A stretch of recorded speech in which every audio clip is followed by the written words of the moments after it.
35 ஆண்டுகளாக பல டாக்டர்களை உருவாக்கிய பிரகாஷ் இன்ஸ்டிடியூட்டின் நீட் ரிப்பீட்டர்ஸ் கோர்ஸ், டே ஸ்காலர்ஸ் மற்றும் ரெசிடென்ஷியல் புரோகிராம். உங்கள் வெற்றியை உறுதி செய்யுங்கள். 50க்கும் மேற்பட்ட உலக நாடுகளில் 100 கோடிக்கும் அதிகமான ஆகாயம் தமிழ் பார்வையாளர்களுக்கு பேரன்பும் திருநன்றியும். ஆகாயம் நேயர்களுக்கு வணக்கம். இன்னைக்கு ரொம்ப ஸ்பெஷலான ஒரு கெஸ்ட் நம்ம கூட இருக்காங்க. பெரியண்ணா, சுந்தரா டிராவல்ஸ் மாதிரி எக்கச்சக்கமான படங்கள்ல நமக்கு எவர்கிரீன் சாங்ஸ் கொடுத்த இசையமைப்பாளர் திரு பரணி அவர்கள் தான் இருக்காங்க. வணக்கம் சார். வணக்கம் சார். நல்லா இருக்கீங்களா? நல்லா இருக்கேன் சார். சுந்தரா டிராவல்ஸ் படமா பார்க்கும்போதே அது பயங்கர ஜாலியா பயங்கரமா என்ஜாய் பண்ணி பார்க்குற ஒரு படம். அதுக்கு ஆக்சுவலா ஒரு மலையாள படத்தினுடைய ரீமேக் வேற. பறக்கும் தாலிகா. பறக்கும் தாலிகாவுடைய ரீமேக் வேற. அதுல மியூசிக் பண்ண அனுபவம் உங்களுக்கு எப்படி சார் இருந்துச்சு? அந்த படம் அதான் சுந்தரா டிராவல்ஸ் எல்லாம் எப்படின்னா, உங்களுக்கு காமெடி படத்துக்கு மியூசிக் பண்ணுறது ரொம்ப கொஞ்சம் கஷ்டம். ஓகே. அது வெளில நான் சொன்னால் நிறைய பேருக்கு தெரியாது. ஏன்னா அது ஒரு சின்ன பாதை கூட குடுக் அப்படின்னு சவுண்டு போடணும், குடுக் அப்படின்னு சவுண்டு போடணும். அதில் இந்த எலி போய் இப்படி திரும்பினுச்சுன்னா அதுக்கெல்லாம் சவுண்டு போடணும். அது மாதிரி காமெடி படத்துக்கு பார்த்து பண்ணால் தான் அது ஹிட் ஆகும். சும்மா வெறுமனே நம்ம சிம்பனி ஸ்டைல் அது இதெல்லாம் ஆர்கெஸ்ட்ரா வச்சு வேறு ஹெவியாக பண்ணோம்னாலாம் அதில் ஒர்க் அவுட் ஆகாது. அந்த என்ன ரியாக்ஷன் இருக்குன்னா அதுக்கு ஏற்ற மியூசிக் பண்ணணும். சுந்தரா டிராவல்ஸுக்கு அப்படி தான் அமைஞ்சது. இன்ன வரைக்குமே அந்த மாப்பிள்ளை ரெடி பண்ணுவாங்க, ஒரு மியூசிக் போட்டாங்க. அது பயங்கர ஃபேமஸ்ஸு. இன்ன வரைக்கும் பார்த்தீங்கன்னா நிறையா சேனலில் நிறையா இதில் ஏன் யூடியூப்லேயே இருக்குது அந்த மியூசிக்கு. அந்த மாதிரி வந்துருச்சு சுந்தரா டிராவல்ஸ் ட்ராக்கு. சுந்தரா டிராவல்ஸில் இந்த மெயினாக சொல்லணும், அந்த எலி சீனு. வடிவேல் சார் ஒரு பாஸ்போர்ட் எல்லாம் போயிருக்கோம், அந்த எலியை ஃபேஸில் ரெட் கலர் லைட் எரிஞ்சோடனே மியூசிக் வரும்ல. இந்த ஐடியா எப்படி சார் வந்துச்சு? சொல்லக்குள்ளே எனக்கு சிரிப்பு எடுத்து பார்த்தீங்கன்னா, ஆமாம் சார். அந்த மாதிரி பண்ணக்குள்ளேயே சில ஐடியாஸ் நமக்கு எப்படின்னா, அந்த படத்தை பார்க்கக்குள்ளே வெறுமனேன்னு டபுள் பாசிட்டிவ் பார்க்கக்குள்ளே நான் கொஞ்சம் சிரிச்சிட்டேன் அந்த படம் பார்க்கக்குள்ளே. அப்புறம் நான் கிட்டத்தட்ட ஒரு 3 ஹவர் அந்த படம் பண்ணி அதுக்கப்புறம் தான் அது 2 ஹவராக கொண்டு வந்து ரீரெக்கார்டிங் பண்ணோம். பார்த்து பண்ணி நாங்கள் பண்ணக்குள்ளே சிரிப்போம். பண்ணிவிட்டு அந்த சீனே ரிட்டர்ன் போட்டு சிரிப்போம். அந்த மாதிரிலாம் பிரசாத் டீலக்ஸ் 70mm தான் பண்ணேன். ஒரு சீனை ஒரு ரீலை முடிப்போம், திருப்பி போட்டு நாங்களே ரசிப்போம். ரசிச்சுட்டு திருப்பி எங்கேயாவது பண்ண வேண்டியதுதான் பண்ணுவோம். அப்படி பண்ணோம். பார்த்து ரசிச்சு பண்ண படம் சுந்தரா டிராவல்ஸ். உங்களுக்கு அதில் பர்சனலாக ரொம்ப பிடிச்ச சீனில் நீங்கள் பண்ண ஆர்ஆரில் உங்களுக்கு ரொம்ப பிடிச்சதுன்னு எது சொல்லுவீங்க? இல்லை, எனக்கு நிறையா அதில் அந்த படத்துக்கே மியூசிக் ஏன்னா இப்போ நீங்கள் பறக்கத்தாலியாகவும் பாருங்கள், இதுவும் பாருங்கள். இதுக்கு ஃபுல்லாக நாங்கள் அதுலேருந்து ஒரு பிட்டு கூட எடுக்கலை. நாங்களாம் புதுசாக கம்போஸ் பண்ணது. அந்த மாதிரி இருக்கும் ரீரெக்கார்டிங்கு. என்னன்னா இந்த படத்துக்கு நான் கம்போஸ் பண்ணிட்டு ஒரு சாங் ஒன்று கம்போஸ் பண்ணேன். அவன் அந்த குளத்துல போய் இந்த டஸ்டியாக இருப்பான் ஹீரோயின், அவங்க ஃபுல்லாக மாறி வருவாங்க. அந்த குளத்துல போய் விழுந்தோடனே அந்த நம்ம வடிவேலும் முரளி அங்கே இருப்பாங்க. அந்த பொண்ணு போய் குளத்துல விழுந்து எப்படி பார்த்துக்கிட்டு இருப்பாங்க, எப்போ தொலைஞ்சதுலான்னு இருப்பாங்க. ஆனால் அவள் அப்படி ஏந்திரிச்சு வரக்கூட கலராக அப்படி ஏந்திரிச்சு வருவாப்புல. மாப்பிள்ளை இந்த குளத்துல குளிச்சா இப்படி கலராக இல்லாமல் போல இருக்கடா, நானும் குதிச்சு இல்லாமல் இருக்கேன் அப்படிம்பாப்புல. 2 பேரும் குதிக்க போவாங்க. அவள் அப்படியே ஏந்திச்சு வருவா. வந்தோடனே இவன் இனிமேல் என் தங்கச்சின்னு சொன்னால் யாருமே நம்ப மாட்டாங்க அப்படிம்பாப்புல. நான் நம்புறேன்டா மச்சான் அப்படிமா. இந்த பேச்சு நமக்கு அந்த தண்ணியில் குதிக்க போகிறதுக்கு மட்டும் 2 பேரும் நமக்கு நீச்சல் தெரியாது. மருதமலை மாமணிக முருகையான்னு பாடுவாங்க. அதெல்லாம் பயங்கரமாக இருக்கும்.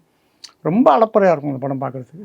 அது வரைக்கும் ஆக்சுவலாக அவங்களை கழட்டி ஒன்றுன்னு பார்த்துட்டே இருப்பாங்க. அவங்க அந்த தண்ணியில் குதிச்சு அந்த ரிவிலேஷன் சீனுக்கு அப்புறம் அதே மாதிரி இப்போ வரைக்குமே ரொம்ப அந்த படத்தில் மெமரபுளாக இருக்கிற ஒரு சீன்னா, வினி சக்கரவர்த்தி சார் வீட்டுக்குள்ளே பூந்தி இவங்க பயங்கரமாக ஒரு கலாட்டா ஒன்று பண்ணி அதில் ஒரு மியூசிக் ஒன்று பண்ணி. ஆமாம். ஒரு மாதிரி அது அந்த எலி போய் மண்டையில் உட்காந்து மண்டையில் கட்டையில் வச்சு அடிப்பாங்க, மாவெல்லாம் கொட்டிடும். அது பண்ணதை பறக்கும் தாலிகா அந்த டேரக்டரே ரொம்ப ஒரு ஹியூமராக பண்ணியிருந்தார். பண்ண விஷயங்கள்லாம் அப்படியே ஆப்டா அவங்க 2 பேருக்கும் அப்படி அந்த காம்போ ஒர்க் அவுட் ஆகிடுச்சு. இன்ன வரைக்கும் சுந்தரா டிராவல்ஸ் போல் ஒரு காமெடி படம் இப்போ தமிழில் நான் பார்க்கல, சமீபமாக பார்க்கல. அந்த படம் தான் இருக்குது. எலி பஸ்ஸு என்னென்னமோ வச்சு பண்ணது. இப்போ அந்த மாதிரி எதுவும் படம் இல்லை. சுந்தரா டிராவல்ஸ் 2 எடுக்கிறோன்னு சொல்கிறாங்க, என்னன்னு தெரியல. ஓகே, சங்கரா சொன்னேன் எப்போ எடுக்கிறாரு என்னன்னு தெரியல. சுந்தரா டிராவல்ஸ் அந்த படத்தை வாழ்க்கையில் மறக்க முடியாத ஒரு படம். ஏதாவது உங்களுக்கு அதில் மியூசிக் ஞாபகம் இருக்கா? நீங்கள் பண்ணதில் ஏதாவது பண்ணி காமிக்க முடியுமா? அதில் அந்த சாங் எல்லா சாங்குமே நல்லாயிருக்கும். கண்ணும் பார்த்துக்கிட்டா டிங் டிங் டிங் டிங், அட பார்த்து பேசிக்கிட்டா டிங் டிங் டிங் டிங், தான அந்த சாங் நல்லாயிருக்கும். கேட்கக்குள்ளெல்லாம் என்ன டிங் டிங் டிங் போட்டிருக்கீங்களா அப்படின்னாங்க. ஒரு புது சவுண்டாக இருக்கட்டுங்க அப்படின்னு ட்ரை பண்ணி அந்த ஓகே சூப்பர் சார். அப்புறம் அதில் சந்தனம் பூசிய மல்லிகை, அப்புறம் எல்லா சாங்குமே அதில் நல்லாயிருக்கும். அந்த படத்துக்கு ஏற்ற ஒரு 3-4 ட்ராக்கு பக்காவாக. அதை நாங்கள் பண்ணது ஒரு 5 சாங் பண்ணோம். படத்தில் யூஸ் பண்ண 3 ட்ராக் தான் யூஸ் பண்ணோம். ஒரு சாங் இப்போ அடடா ஊர்குளத்தில், அதுதான் இப்போ ஆடியோ போட்டு இப்போ பயங்கரமாக அது ஹிட் ஆகி போயிட்டு வந்துருக்கு. அது விஷுவல் பண்ணலை. ஓகே. அதான் தண்ணியில் குளிக்கக்குள்ளேருந்து அந்த சாங் ஆரம்பிக்கும், ஆனால் அதை யூஸ் பண்ணலை, நாங்கள் விஷுவல் பண்ணலை. ஓகே. அந்த யூஸ் பண்ணாத பாட்டு ஏதாவது நம்ம நேயர்களுக்கு? அடடா ஊர் குளத்தில் தாமரை பூவாட கண்டேன், புதிதாய் பாட்டெடுத்து பூங்குயிலும் பாட கண்டேன், மெதுவாய் மேகமெல்லாம் அங்கும் இங்கும் போக கண்டேன், புதிதாய் பாட்டெடுத்து மண்ணுக்குள்ள பாட கண்டேன், அடடா ஊர் குளத்தில் தாமரை பூவாட கண்டேன். ஓ சூப்பர் சார், சூப்பராக இருந்துச்சு சார். இந்த பாட்டு வந்து படத்தில் மிஸ் ஆயிடுச்சுன்றது எங்களால் நம்பவே முடியல. மேபி வந்துருந்துச்சுன்னா இப்போ நிறைய பாட்டு இதாக வர மாதிரி அதுவும் வைரலாக போயிட்டு இருக்குன்னு நினைக்கிறேன். தச்சா உங்கள் சோலை அப்படி எடுத்துட்டோன்னு வச்சுங்க, அப்புறம் என்ன இருக்குல்ல, நான் என்ன இருக்குது. இப்போ ரீசெண்டாக சில பாட்டு கேட்கும்போது, இப்போ ரொம்ப ரீசெண்டாக அந்த பாட்டு சொல்கிறேன், இது வந்து ஹாலிவுட்லேருந்து எடுத்த மாதிரி இருக்குது, இது வந்து ஆல்ரெடி கேட்ட மாதிரி இருக்குது அப்படின்ட்டுலாம் சொல்கிறாங்களே சார். இது வந்து யதார்த்தமாக ஒரு கலைஞனுக்கு நடக்கக்கூடிய விஷயமா, இல்லைனா நம்மளா வல்கட்டாயமாக ஏற்றுக்கிறது தானா? இந்த டியூன் தாண்டி வேறு எதுவும் இல்லை அதனால் இது அந்த மாதிரி இருக்குன்றதா, இல்லை அவங்களா கொஞ்சம் அதுலேருந்து காப்பி அடித்து எடுக்கிறது தானா? காப்பிங்கிறது அந்த பாட்டை கேட்டுட்டு காப்பி பண்ணுறது. நீங்கள் கம்போசிங் உள்ள அந்த அந்த சோல் அப்படியே வரைய வராது. உங்களுக்கு ஒரு ரூட் இருக்கும், உங்களுக்கு ஒரு பிடி சுரமெல்லாம் இருக்கும், அதுக்குள்ளே வந்து அது நின்றுடும். நீங்கள் கேட்காம பண்ணிங்கன்னா அது வந்து ரிசம்பிள் மாதிரி இருக்கும், அதோட உங்களுக்கே தெரியாது. அது வந்து ஓன் கம்போசிங் தான், அது ஓன் கம்போசிங் தான் சொல்லணும். நீங்கள் அப்படியே எடுத்து அதே நோட்டை அப்படியே பண்ணிங்கன்னா அது காப்பி. அதான் அந்த ரெண்டு வித்தியாசம் தான், புரிஞ்சுங்க. ஒரு டியூனை அப்படியே எடுத்து பண்ணிட்டேன்னா அது காப்பி. அதில் எனக்கு தெரியாமல் ஒரு 2 இடம் வந்திருக்குன்னா அது இன்ஸ்பயர். நம்ம கேட்கக்குள்ளே நம்ம மைண்ட்லேயும் அங்கேயே இன்னும் இருக்கும், அது எடுத்துருப்போம். சாம் சிஎஸ் இப்போ ரீசெண்டாக ஒரு இன்டர்வியூ பார்த்தேன், அதில் அவர் சொல்லியிருக்காரு, தென்றல் வந்தது ரொம்ப அந்த பாடம் சொல்லி விவரம் சொல்லா அந்த பிளேஸ்லேருந்து ஒரு பிளேஸ் நான் எடுத்து கம்போஸ் பண்ணியிருக்கேன் அப்படின்னு இப்போ ரீசனாக சொல்லியிருந்தார் ஒரு இன்டர்வியூவில். அதாவது என்னன்னா அது இன்ஸ்பயர், எனக்கே தெரியாமல் அந்த சாங் அவ்வளோ தான் கேட்டிருக்கேன், எனக்கே தெரியாமல் அது வந்துருக்கு. ஓகே, இன்டென்ஷனலாக பண்ணுறது கிடையாது அது அப்படின்னு சொல்கிறாரு. கரெக்டாக அவர் சொல்கிறது. அதாவது நம்ம ஒரு சாங்கை கேட்கக்குள்ள அதுக்குள்ளே மூழ்கி போயிடுவோம். நம்ம ஒரு டியூன் கம்போஸ் பண்ணலாம், அதோட அந்த ஸ்வீட்டான பிளேஸ் எங்கேயாவது வந்து அந்த 2 நோட்டு 2 புடி ஏதாவது வந்து உட்காரலாம். ஒட்டுமொத்தமாக அந்த பாட்டையும் எடுத்துட்டோம்னா, ஆனால் வேற ஒரு பாட்டுடைய தாக்கமே இல்லாமல், இல்லை வேற ஒரு இசையமைப்பாளருடைய தாக்கமே இல்லாமல் பாட்டு பண்ணிட முடியுமா? கண்டிப்பாக பண்ணிட முடியும். ஏன்னா இப்போ நீங்கள் தனி தானுங்க இந்த உலகத்தில், கடவுள் எப்படிங்க உங்களை தனியாக பண்ணுச்சு? பரணி மாரி பண்ணல உங்களை, நீங்கள் மாதிரி தானே இருக்கீங்க. இப்போ அவர் அந்த மாதிரி இல்லையே, இப்போ ஒவ்வொருத்தரையும் தனித்தனியாக தானே பண்ணுது. அப்படி தான் மியூசிக்கும். ஏன்னா அவ்வளோ வேரியேஷன் இருக்குது மியூசிக்கில்.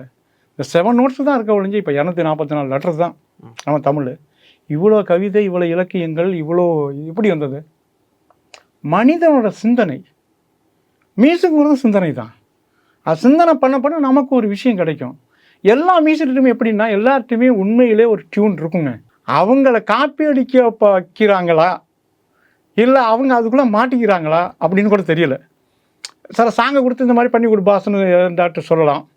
மேபி அதுக்குள்ளே அவங்களுக்கு வர்ற ஓனை சொல்ல முடியாமல் கூட சிக்கிக்கலாம். அந்த மாதிரி இருக்கிறது வாய்ப்பு இருக்குது. இது காப்பி அடிக்கிறதுக்கு மியூசிக் டேரக்டர் மட்டுமே காரணம்னு சொல்லிட முடியாது. நம்ம பட டேரக்டருங்களும் சில சாங் கொண்டு போட்டு காட்டிப்போம். தேவானந்த் சொல்லுவார் அதுக்கு முன்னாடி இன்டர்வியூ, நான் நிறையா சிடி கொண்டு வந்து கொடுத்து என்னை கேட்பாங்க. தேவானந்தே சொல்லியிருக்காரு, நான் அதுலேருந்து அவர்லேருந்து வேறு என்ன பண்ணணுமோ அதை பண்ணி கொடுத்துருக்காரு. அப்படியே அவர் எடுத்து போடலை. ஒரு சிக்கல் தான் அது அவங்களுக்கு கொடுத்து இது மாதிரி பண்ணுங்க, இந்த மாதிரி பண்ணுங்க. இன்னொன்று மியூசிக்கும் வந்து நிறைய பேருக்கு எப்படின்னா ஒரு புதுசாக அவங்க கிரியேட் பண்ணுவாங்களா அப்படிங்கிற ஒரு டவுட் இருக்கும். எவ்வளோ பெரிய மியூசிக் டேரக்டருக்கும் நீங்கள் ஒரு கதை பண்ணிட்டீங்க, இப்போ ராஜா சாரே வச்சு மியூசிக் பண்ணுறீங்கன்னு வச்சுங்க, இவ்வளோ படம் பண்ணவர், இந்த படத்துக்குரிய பிளேஸ் அவர் புதுசாக கொடுப்பாரா அப்படிங்கிற ஒரு டவுட் இருக்கும். அவரு எவ்வளவோ பண்ணி முடிச்சுட்டாரு, பண்ணி ரெக்கார்ட் ஆகிட்டாரு. இந்த படத்துக்கு நான் ஒரு டேஸ்ட் வச்சுருக்கேன், இதை அவரால் பூர்த்தி பண்ண முடியுமான்னு ஒரு கொஸ்டின் இருக்கும். அதை பூர்த்தி பண்ணிட்டாருன்னா அது ஒரு டைமு, அது நீங்கள் கரெக்டாக சொல்லி வேலை வாங்கியிருக்கீங்க அப்படின்னு அர்த்தம்.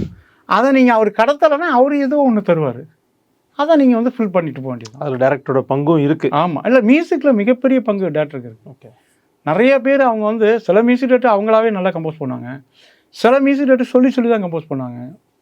அது நிறையா இருக்குங்க. அது உங்களை ரொம்ப ஈஸியாக வேலை வாங்கின ஒரு டேரக்டர்னா யார் சார் சொல்லுவீங்க? அப்போது என்ன வேலை வாங்கினேன்னு சொல்லலாம், அந்த கதையை சொன்னாங்கன்னா அந்த கதையோட இன்னென்ன விஷயத்துக்கு நல்லா இருந்தால் நல்லாயிருக்கும் அப்படின்னு நமக்கு தோணும்.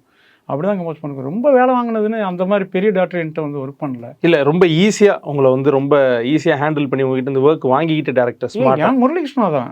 ஏன் முரளிகிருஷ்ணா எனக்கு பார்வையிட்டு போமே, அவர் பாட்டுக்கு சில ஐடியாஸ் இந்த மாதிரி சொல்லுவார், இப்படி பண்ணிங்க அப்படின்னு. முரளிகிருஷ்ணா. அதே போல் எஸ்சிஎஸ் எஸ்எஸ்சி பெரியண்ணாவுக்கே அந்த மாதிரி தான் பண்ணார். ஓகே. அவர் அந்த மாதிரி அவங்கெல்லாம் வந்து ரொம்ப நெருக்கடிக்குள்ள ஒன்று பண்ண மாட்டாங்க.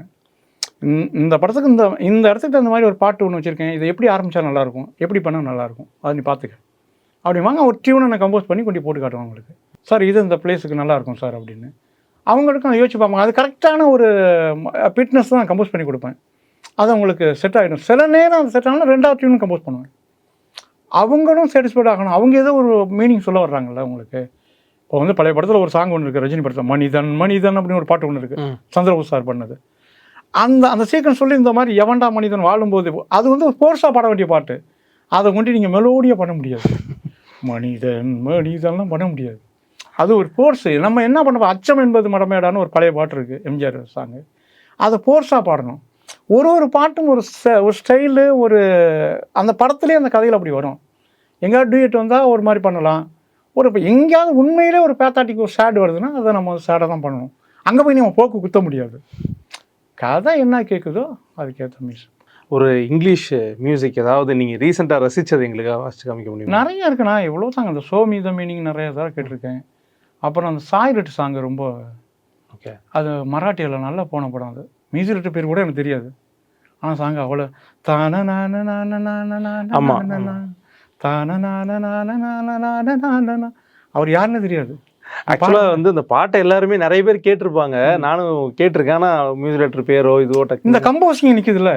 இப்போ அவர் மியூசிக் டைரக்டர் வேண்டியப்பட்டவரா, அவர் சூப்பராக கம்போஸ் பண்ணுறாருன்னு சொல்கிறேன்ல, அதுதான் இது. எனக்கு என்ன அவர் என்ன வேண்டியப்பட்டவரா இல்லை என் சொந்தக்காரரா? கம்போசிங் நல்ல கம்போசிங் எங்கே இருந்தாலும் பாராட்டுறது என்ன மாதிரி ரசிக்க முடியாது. இந்த மாதிரி இங்கிலீஷ் சாங் எவ்வளோ சாங் கேட்டிருக்கேன், நிறைய வேர்டு எனக்கு தெரியாது. இல்லை ஒரு டியூன் மட்டும் நீங்கள் ரசித்த டியூன் நிறைய இருக்குது. அந்த மாதிரி இங்கிலீஷ் சாங் எவ்வளோ சாங் இருக்குது. எட் ஷீரனோடதே கூட இல்லை ஷேப் ஆஃப் அவர் எல்லா சாங்குமே எல்லா சாங்குமே நான் பாட முடியாது, எனக்கு அந்த லிரிக்ஸ் எல்லாம் தெரியாது. அவர் ஒரு மாதிரி எப்படி பண்ணுறாருன்னா மெலோவாகவும் பண்ணுறாப்புல, அந்த ரேப்பாகவும் பண்ணுறாப்புல, அங்கங்கே வந்து ஒரு என்ன சொல்கிறது ஒரு கட்டிங் பண்ணுறாப்புல. நல்லா இருக்குது அந்த ஸ்டைலு அவர் பண்ணுறது. வேர்ல்டு அளவுக்கு கேட்குறதுக்கே அதான் ஸ்டைலு. இந்த பேன் இண்டியான்னு சொல்கிறோம்ல, பேன் இண்டியா சாங் அது. Fan world. ஆமாம், பேன் இண்டியா சாங் எங்கே போட்டாலும் கிட்ட ஆகும் அது. இப்போ வந்து எக்தோத்தின்னு ஒரு பாட்டு வந்துச்சு அப்போது, அது இங்கே நமக்கு என்னன்னே தெரியாது, ஆனால் பயங்கர கிட்டிங்க. ஹவா ஹவா அது ஒரு பாட்டு வந்துச்சு, இங்கே என்னன்னே தெரியாது, பயங்கர கிட்டு. இப்போ வரைக்குமே எனக்கு அந்த பாட்டெலாம் பிடிக்கும். அதை வச்சுக்கிட்டு தான் நம்ம ஆளுங்க ஓடிக்கிட்டு இருக்காங்க.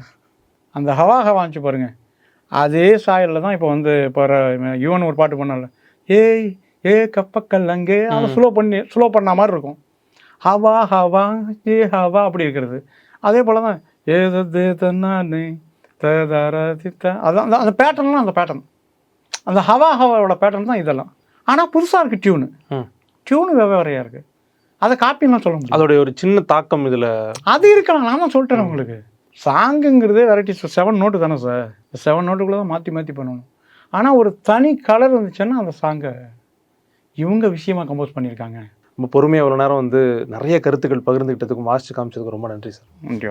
35 ஆண்டுகளாக பல டாக்டர்களை உருவாக்கிய பிரகாஷ் இன்ஸ்டிடியூட்டின் நீட் ரிப்பீட்டர்ஸ் கோர்ஸ், டே ஸ்காலர்ஸ் மற்றும் ரெசிடென்ஷியல் ப்ரோக்ராம். உங்கள் வெற்றியை உறுதி செய்யுங்கள்.